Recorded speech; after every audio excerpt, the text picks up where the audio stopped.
హల్లెలూయా. ఈ దిన వాక్యము యోమ్ దెబరీం 15వ తారీఖు 12వ నెల 2024వ సంవత్సరం. మన దేవుడు ఇస్తున్న చక్కటి మాట లూకాసు వార్త 2వ అధ్యాయం 32వ వచనం.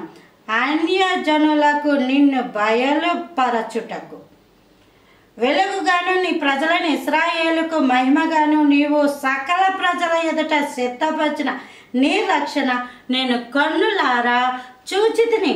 ఈ మాటలు చెప్పింది ఎవరు అంటే ఈ గొప్ప ప్రార్థన పడితను. ఇతనికి దేవుడిచ్చిన వాగ్దానం ఏంటంటే యేసు ప్రభువారు జన్మిస్తారు, ఆయన్ని నువ్వు వెతుకుంటావు, నీ కన్నులతో ఆ రక్షకుడిని ఆ రక్షణ నువ్వు చూస్తావని వాగ్దానం ఇచ్చాడు. అది చూసేంత వరకు నువ్వు చనిపోవు, నువ్వు మరణమవు అని వాగ్దానం ఇచ్చారు. అలాగే తగిన కాలమందు మరియమ్మ యోసేపులు చంటి బిడ్డడైన యేసు ప్రభువారిని ఎత్తుకొని తీసుకొచ్చి ఆ వ్యక్తి సుమేయోను యొక్క వ్యక్తి చేతిలో ప్రభువాన్ని పెట్టినప్పుడు వెంటనే తాకగానే అనేక మంది పిల్లల్ని తీసుకొచ్చి దైవ సేవకుల యొక్క చేతిలో పెట్టి ప్రార్థన చేయించుకుంటూ ఉంటారు.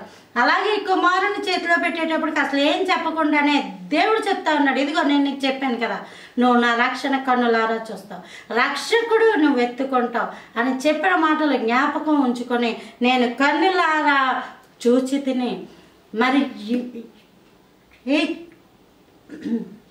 అనేక సందర్భాల్లో మనం ఎందుకు బతికి ఉన్నాం?